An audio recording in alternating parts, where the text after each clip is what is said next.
ಖಾರ ಬಣ್ಣ ಮತ್ತು ರುಚಿ ಆಚಿ ಚಿಲ್ಲಿ ಪೌಡರ್ ಕೊಟ್ಟರೆ ದೆಹಲಿಗೆ ಹೋಗ್ತೇವೆ ಅಂತ ಡಿ ಕೆ ಶಿವಕುಮಾರ್ ಕೂಡ ಹೇಳಿದ್ದಾರೆ. ನಾವು ಒಗ್ಗಟ್ಟಾಗಿದ್ದೇವೆ, ಒಗ್ಗಟ್ಟಾಗಿ ಮುಂದುವರಿಯುತ್ತೇವೆ, ಯಾವುದೇ ಗೊಂದಲ ಇಲ್ಲ ಅಂತ ಸಿಎಂ ಕೂಡ ಹೇಳಿದ್ದಾರೆ.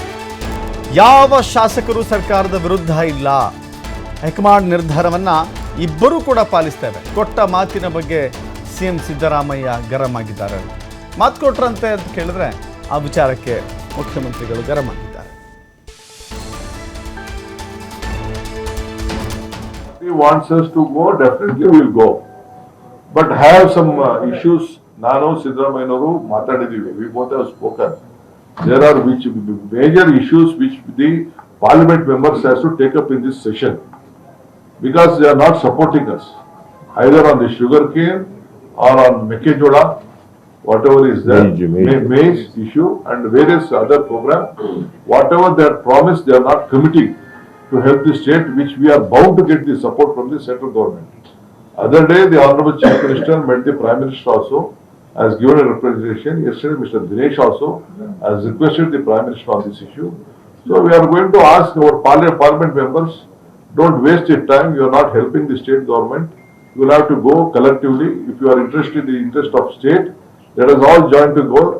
And I could see that many of the central ministers were telling that we will be a part of the delegation. ಏನ್ ಕೊಟ್ಟ ಮಾತು ಹೈಕಮಾಂಡ್ ಹೇಳಿದ್ರೆ ಮಾಡ್ತೀವಿ ಅಂತ ಹೇಳಿದ್ಮೇಲೆ ಕೊಟ್ಟ ಮಾತಿನಂತೆ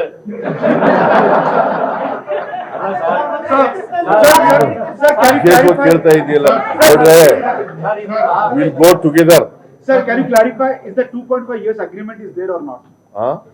Sir, 2.5 years agreement. No, whatever High Tells. So, is there agreement? The agreement is there 2.5 years or not? ಪ್ರಶ್ನೆಗೆಲ್ಲ ನಾವು ಉತ್ತರ ಕೊಡಲ್ಲ. Whatever High Command tells, we will obey. Understood, sir. Understood. What I'm saying that whether there was a 2.5 years agreement. You understood it. Yes, ಮತ್ತಷ್ಟು ಮಾಹಿತಿ ನಮ್ಮ ಪ್ರತಿನಿಧಿ ಶಿವಕುಮಾರ್ ನೀಡ್ತಾರೆ. ಶಿವಕುಮಾರ್, ಗಮನಿಸ್ತಾ ಇದ್ವಿ ಉಪಹಾರ ಸಭೆ, ಅದು ಒಂದು ಉಪಾಯದ ಸಭೆ ರೀತಿಯಲ್ಲಿ ಕಾಣಿಸ್ತಾ ಇದೆ. ಕೊನೆಗೆ ಕೊಟ್ಟ ಮಾತಿನಂತೆ ಅಂತ ಕೇಳಿದ್ರೆ ಮುಖ್ಯಮಂತ್ರಿಗಳು ಗರಂ ಆಗಿದ್ದಾರೆ. ಎಲ್ಲವೂ ಕೂಡ ಹೈಕಮಾಂಡ್ ಅಂತ ಬಿಟ್ಟು ತೋರಿಸ್ತಾ ಇದ್ದಾರೆ. ಹೈಕಮಾಂಡ್ ಇಬ್ಬರನ್ನ ಕರೆದು ಕೂರಿಸಿ ಮಾತನಾಡುವ ಬದಲಾಗಿ ನೀವಿಬ್ಬರೇ ಮಾತನಾಡಿಕೊಂಡು ಇಬ್ಬರೂ ಒಂದು ಸಮಾಧಾನಕ್ಕೆ, ಒಂದು ಹಂತಕ್ಕೆ ಚರ್ಚೆ ಮಾಡ್ಕೊಂಡು ಬನ್ನಿ ಅಂತ ಹೇಳುವ ಮೂಲಕ ಅವರಿಬ್ಬರಲ್ಲಿ ಮೊದಲು ಸಾಮರಸ್ಯವನ್ನು ಕಂಡುಕೊಂಡು ಆನಂತರದಲ್ಲಿ ತಾನು ಅದನ್ನು ತೆಗೆದುಕೊಳ್ಳಬೇಕು ಅನ್ನುವ ಉಪಾಯನ. ಹಾಗಾದರೆ ಮುಂದಿನ ನಡೆಯನ್ನು ಹೇಗೆ ನಿರೀಕ್ಷಿಸಬಹುದು ಅಂತ ಹೇಳಿ ಹೈಕಮಾಂಡ್ ವಿಚಾರದಲ್ಲಿ? ದಶರಥ, ಇಲ್ಲಿಯವರೆಗೆ ರಾಜ್ಯದಲ್ಲಿ ನಡೆದಿರುವಂತಹ ಈ ಬೆಳವಣಿಗೆಗಳಿಗೆ ಒಂದು ತಾತ್ಕಾಲಿಕ ಬ್ರೇಕನ್ನು ಇವತ್ತು ಹಾಕಲಾಗಿದೆ. ಸೊ ಯಾಕೆಂದರೆ ಇಲ್ಲಿಯವರೆಗೆ ನಡೆದಂತಹ ಈ ನಾಯಕತ್ವ ಬದಲಾವಣೆ ವಿಚಾರದಲ್ಲಿ ಆದಂತಹ ಚರ್ಚೆಗಳು ಕಾಂಗ್ರೆಸ್ ಪಕ್ಷ ಮತ್ತು ಸರ್ಕಾರಕ್ಕೆ ದೊಡ್ಡ ಡ್ಯಾಮೇಜನ್ನು ತರ್ತಾ ಇತ್ತು.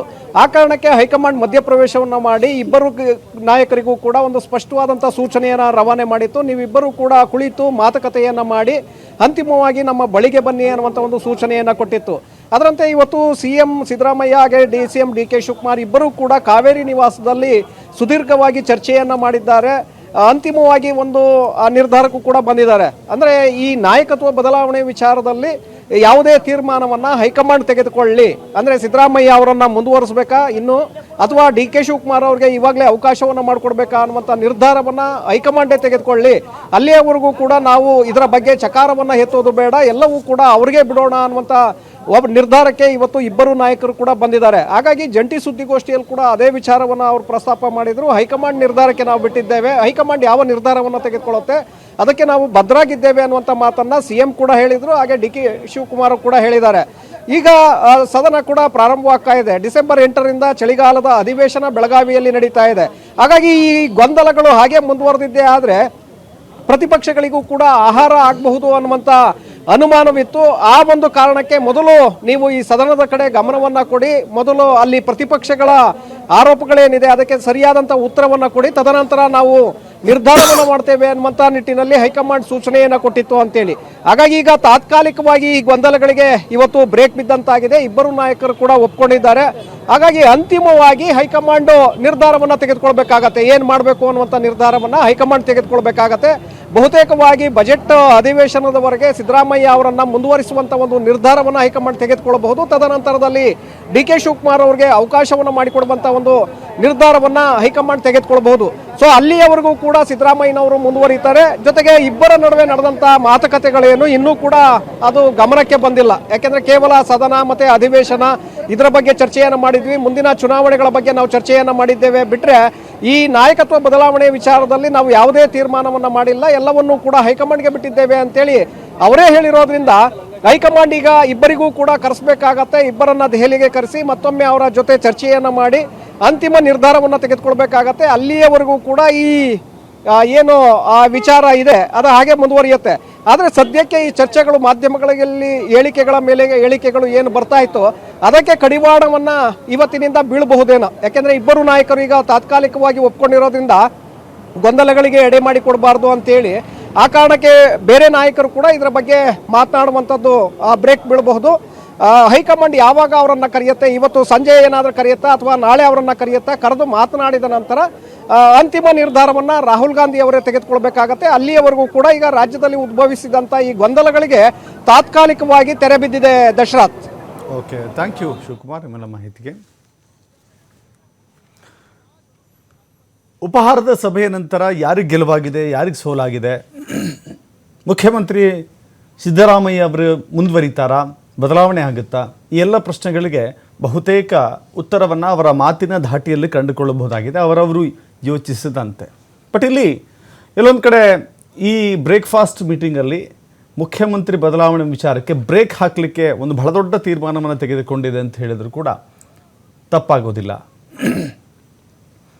ರಸ್ತೆಯಲ್ಲಿ ಅಥವಾ ಯಾರೋ ಒಬ್ಬರು ಶಾಸಕರು ಹೇಳುವಂಥ ಮಾತುಗಳು, ಟೀಕೆಗಳು, ಹೇಳಿಕೆಗಳು, ಒಬ್ಬರ ಪರವಾಗಿ ನಿಲ್ಲುವಂಥದ್ದು ಇದೆಯಲ್ಲ, ಅದೆಲ್ಲಕ್ಕೂ ಕೂಡ ಈಗ ಬ್ರೇಕ್ ಬೀಳುತ್ತೆ. ಯಾಕಂದರೆ CM ಹಾಗೂ DCM ಇಬ್ಬರು ಅಕ್ಕಪಕ್ಕದಲ್ಲಿ ಕುಳಿತುಕೊಂಡು ಉಪಹಾರ ಮಾಡಿ ಇಬ್ಬರು ಒಂದು ಸ್ಪಷ್ಟವಾದ ಸಂದೇಶವನ್ನು ಕೊಡ್ತಾರೆ ಅಂತ ಹೇಳಿದ್ರೆ ಅದಕ್ಕೂ ಮೀರಿದ ಮಾತನಾಡುವಂಥ ಅವಶ್ಯಕತೆ ಯಾವ ಶಾಸಕರಿಗೂ ಉದ್ಭವ ಆಗೋದಿಲ್ಲ, ಯಾವ ಸಚಿವರಿಗೂ ಉದ್ಭವ ಆಗೋದಿಲ್ಲ. ವಿಪಕ್ಷಗಳಿಗೂ ಕೂಡ ಇದು ಬಾಯಿ ಮುಚ್ಚಿಸುವಂಥ ಬಹಳ ದೊಡ್ಡ ಉಪಾಯ ಅಂತ ಕಾಣಿಸುತ್ತೆ. ಸೊ ಹೀಗಾಗಿ ಈ ವಿಚಾರದಲ್ಲಿ ಹೈಕಮಾಂಡ್ ಒಂದು ಹೆಜ್ಜೆ ಮುಂದೆ ಹೋಗಿ ಇಬ್ಬರ ನಡುವಿನ ವ್ಯತ್ಯಾಸವನ್ನು, ಅಂತರವನ್ನು ಕಡಿಮೆ ಮಾಡುವ ನಿಟ್ಟಿನಲ್ಲಿ ಒಂದು ಪ್ರಮುಖ ಹೆಜ್ಜೆ ಇಟ್ಟಿದೆ.